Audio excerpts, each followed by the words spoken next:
Hello friends, Gayatri बेनना kitchen में तमाરું સ્વાગત છે। આજે આપણે બનાવીએ છીએ હાંડવો। એના માટે મેં આ એક વાટકી ચોખા લીધા છે ને એના જેટલી જ આ ચણાની દાળ લીધી છે।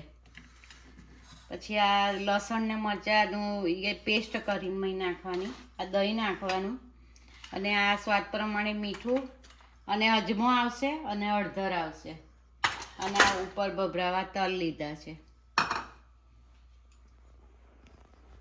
અડધી ચમચી આ ઈનો લીધો છે, મીઠા સોડા બી ચાલે અને ઈનો બી ચાલે। આ પહેલાં દાળ અને આ ચોખા, ચણાની દાળ અને ચોખા બે હરખું હરખું લેવાનું અને એને 4 કલાક પલાળવાનું અને એને પછી મિક્સીમાં કરી દેવાનું અને એ રાખવાનું, બહુ ઝીણું નહીં થવા દેવાનું, કકરું રાખવાનું। અને આ મિક્સીમાં તમે આ લસણ ને મરચો નાખી દો તો એ મિક્સીમાં જોડે જ થઈ જાય।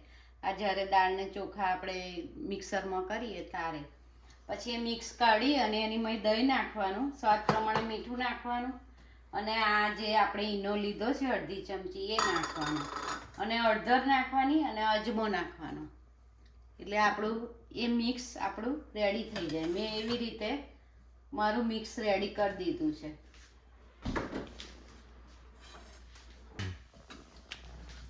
આપણું આ મિક્સ રેડી છે। હવે આપણે હાંડવા માટે પેન મૂકીશું।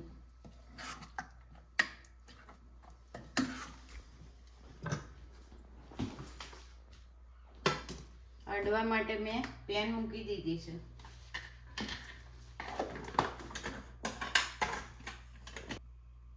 આપણી પેન ગરમ થઈ ગઈ છે। હવે એમાં ખાલી અડધી ચમચી આપણે તેલ લઈશું।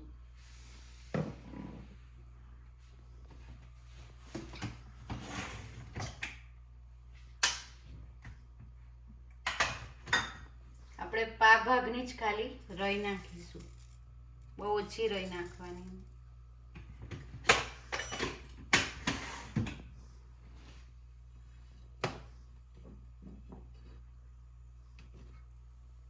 આપણી રાઈ હવે તતડી ગઈ છે।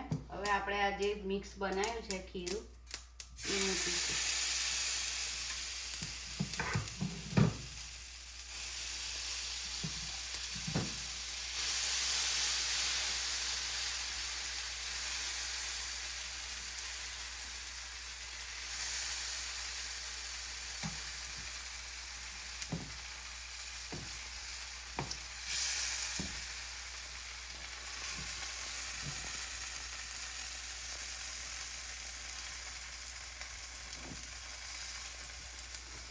હવે એને આપણે 5 થી 7 મિનિટ રવા દઈશું ઢાંકીને। આપણે આ તલ જે લીધા છે તે ઉપર ભભરાઈશું।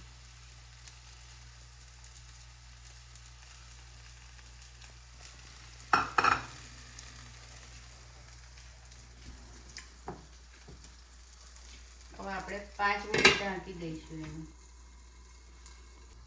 હવે આપણે એને એકવાર ફેરવી દઈશું, એટલે બાજુ ચડી ગયું છે, હવે બીજી બાજુ ચડી જાય।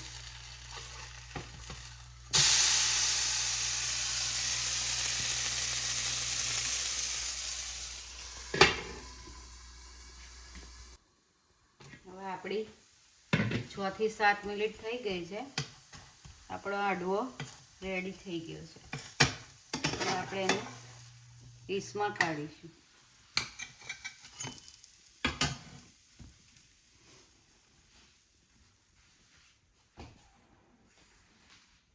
આપણો હાંડવો રેડી થઈ ગયો છે।